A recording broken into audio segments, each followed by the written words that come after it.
Hello नमस्कार दोस्तों, आप सभी का स्वागत है मेरे पे जीएनजी सपोर्ट में। एंड जो आज को वीडियो का टॉपिक है वो है मेन्यू के रिगार्डिंग। हम लोग मेन्यू को कैसे सेटअप कर सकते हैं, क्योंकि किसी भी आउटलेट के लिए एक मेन्यू एक ऐसा पार्ट प्ले करता है जो एक सेल को बहुत ज़्यादा ऊपर तक लेकर जा सकता है। एंड हमारे लिए प्रॉफिट ही है जो हमारे बिजनेस को बहुत आगे तक लेकर जाता है। तो जैसे कि आप लोगों को मैंने लास्ट वीडियो में बताया था कि किसी भी आउटलेट को चालू करने के लिए कुछ पॉइंट्स होते हैं जिनका हमें ध्यान रखना चाहिए। जो होता है कि लोकेशन क्या होनी चाहिए, क्या डॉक्यूमेंट लगते हैं, क्या नाम होना चाहिए। उसी के रिगार्डिंग मैंने इससे पहले एक वीडियो आप लोगों को बनाकर बताई हुई है। उसी के आगे मैं आप लोगों को ये पॉइंट बता देता हूँ जो होता है मेन्यू। तो मेन्यू के बारे में, मेन्यू के मैंने कुछ डिवीजन दिए हुए हैं अपने हिसाब से। मैंने खुद के हिसाब से कुछ मेन्यू के डिवीजन बनाए हुए हैं। मेन्यू को 3 पार्ट में मैंने डिवाइड करा हुआ है कि किस टाइप के मेन्यू होते हैं। ऐसे तो मल्टीपल टाइप के मेन्यू होते हैं, अलग अलग अलग टाइप के।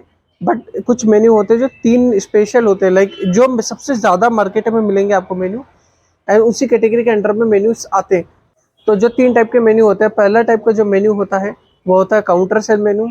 उसके बाद जो सेकंड वाला मेन्यू जो होता है वो होता है टेबल मेन्यू। उसके बाद जो नेक्स्ट मेन्यू आता है वो होता है क्लाउड किचन मेन्यू।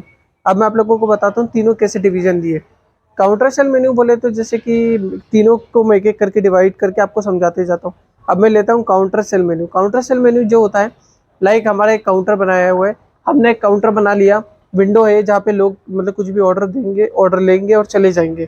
ठीक है। अब उसमें क्या होता है कि जो हमारे पास जो पैकिंग कॉस्ट होगी, जो पार्सल की जो रेडी होगी, उसकी कॉस्ट हमें टोटल निकालने के बाद उस प्रोडक्ट को बेचना है। 25 रुपीज़ का एक बर्गर है। ठीक है। आप 25 रुपीज़ में 25 रुपीज़ और ऐड कर लेंगे जो होगा प्रॉफिट। ठीक है। तो 50% का हमारे पास मार्जिन हो गया। अब हम 25 रुपये का बर्गर बेच रहे हैं 50 रुपये में। ठीक है। अब ये हमारे काउंटर सेल हो गई। उसके बाद नेक्स्ट मेन्यू पे चलते हैं जो होता है टेबल मेन्यू। अब टेबल मेन्यू में क्या डिफरेंस आ जाता है मैं आप लोगों को बताता हूँ। टेबल मेन्यू में क्या डिफरेंस आ जाता है कि हमें 10 से 15% का जो है मार्जिन वो इंक्रीज करना पड़ता है। किस बेसिस पे मैं आप लोगों को बताता हूँ। हमें क्या कहते हैं, सर्विस बॉय रखना पड़ता है, टेबल सर्विस करनी पड़ती है, हमें प्लेट्स वगैरह, कटलरी वगैरह, टेबल सेटअप, एक एटमॉस्फेयर जो हम क्रिएट करते हैं, एसी लगाते हैं या टेबल चेयर लगाते हैं, तो सबका जो एक्सपेंसेस होता है उसको कवर करने के लिए जो मेन्यू होता है उसको, उसका जो प्राइसिंग होता है वो मेन्यू में करते हैं। ठीक है। तो अब जो 10 से 15% का मार्जिन तो हमें उसमें निकालना पड़ेगा फूड में। जैसे अब मैं आप लोगों को बताता, 25 का बर्गर, 25 का प्रॉफिट, 50 हुआ था। अब इसमें 15% और बढ़ा देंगे हम, मान लो 55 रुपीज़ से 60 रुपीज़ में उस बर्गर को सेल करेंगे। तो 60 रुपीज़ में टेबल मेन्यू पे इस आइटम का प्राइस हो जाएगा। काउंटर पे उसका प्राइस जो था वो था 55 या 50 रुपीज़। वहीं अगर उसका टेबल मेन्यू पे 15% इंक्रीज करने के बाद जो प्राइस हो जाएगा वो बढ़ जाएगा। उसके बाद अब मैं नेक्स्ट चलता हूँ, जो प्राइसिंग होगा वो होगा इसके लिए, जो होगा आपका क्लाउड किचन, जिसके जो हमारा स्पेशल टॉपिक होता है हर बार के लिए।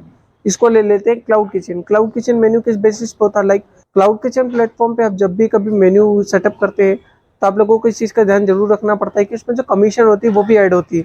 कमीशन बोले तो जैसे जोमेटो हुआ, स्विगी हुआ, तो उनको कुछ कमीशन देना पड़ता है, 30%, 28%।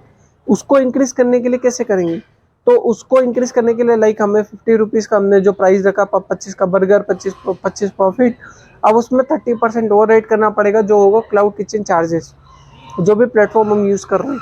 तो अराउंड हमारा 70 या 65 रुपीज़ उसका प्राइस हो जाएगा। तो आपने डिफरेंस देखा होगा, 50 का यहाँ भी, 50 का जो था वो काउंटर सेल पे बिक रहा था, 60 to 65 रुपीज़ वो हमारा क्या कहते हैं अराउंड इस पे बिक रहा था, टेबल सर्विस पे। तो वहीं जो इसकी बात आ जाती है हमारे क्लाउड किचन के, तो उसका जो अमाउंट होता है वो 70 to 75 रुपीज़ चले जाता है। तो आप लोगों ने तीनों में डिवीजन देखा होगा, 10 से 15 रुपये, 15 रुपये इंक्रीज होते जाता है। तो ये एक मेन्यू डिवीजन हुआ किस बेसिस पे, एक आइटम के प्राइस के हिसाब से। उस हिसाब से आप अपने हिसाब से कोई परसेंटेज लगा के आप निकाल सकते हैं। यहाँ 0% जस्ट 50% प्रॉफिट। यहाँ पे 50% प्रॉफिट जरूर है, बट इसके साथ हम लोगों ने क्या ऐड करा है, वो ऐड करा है 10 से 15% प्रॉफिट मार्जिन जो होगा टेबल सर्विस का। ठीक है। उसके बाद यहाँ हम क्लाउड किचन पे चले जाते हैं, तो हमने 30% कमीशन को भी ऐड करा हुआ है। ठीक है। 15% सर्विस चार्ज या 30% क्लाउड किचन कमीशन।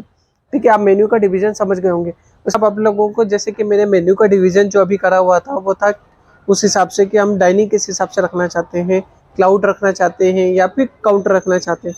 ठीक है। अब मैं नेक्स्ट पॉइंट पे चलता हूँ, जो मेन्यू का डिवीजन करूंगा मैं डिशेस के हिसाब से, क्यूजिंग के हिसाब से। तो जैसे कि पहला मेन्यू का जो डिवीजन होता है वो होता है, अब आपको बात करते हैं सिंगल डिशेस। सिंगल डिशेस बोले तो मोमो से स्पेशल, पिज़्ज़ा स्पेशल, किसी डिश से स्पेशल हो गया तो वो सिंगल डिश मेन्यू हो गया। उसी के बाद नेक्स्ट हम चलते हैं, तो वो होता है सिंगल डिश के बाद हम लोग बात करते हैं क्यूजिंग के हिसाब से। क्यूजिंग के हिसाब से बोले तो लाइक हम साउथ इंडियन रखना चाहते हैं, चाइनीज रखना चाहते हैं। देखिए बात लगी ऑल इन वन बोले तो ये ज़्यादातर वर्क करता है हमारी टेबल सर्विस के लिए, ठीक है। रेस्टोरेंट्स वगैरह में ये ऑल इन वन बहुत ज़्यादा अच्छा चलता है। सिंगल डिशेज जो होता है वो काउंटर सेल के लिए बहुत अच्छा होता है। उसके बाद जब हम बात करें क्यूजिंग के हिसाब से तो वो क्लाउड किचन पर बहुत अच्छा वर्क करता है। उसके बाद लास्ट होता है मिक्स। मिक्स बोले तो लाइक मल्टीपल क्यूजिन जरूर रहेगा, बट ऐसा नहीं रहेगा कि लाइक टेबल सर्विस होगी। मतलब एक आउटलेट बनाया हुआ जिसपे एक चाइनीज़ का प्लेटफॉर्म अलग है। लाइक आपने बुफे देखे होंगे, तो बुफेस में क्या करते हैं वो लोग, हर चीज़ का एक प्लेटफॉर्म अलग रखते हैं। चाइनीज़ का अलग है, साउथ इंडियन का अलग है। वो जो अलग सर्विस होती है वो होता है मिक्स टाइप का बुफे। जैसे कि मैंने आप लोगों को डिशेस के हिसाब से डिवीजन कर दिया, आउटलेट के हिसाब से डिवीजन कर चुका हूँ। उसी के बाद मैं आप लोगों को और आगे बताऊंगा। तो बहुत सारे पॉइंट्स होते हैं मेन्यू को डिवाइड करने के लिए, तो ये कुछ कुछ इंपॉर्टेंट पॉइंट थे जो मैंने अपने हिसाब से डिवाइड करा है। तो आई होप ये वीडियो आप लोगों को अच्छी लगी होगी। Till then goodbye, thank you, bye bye.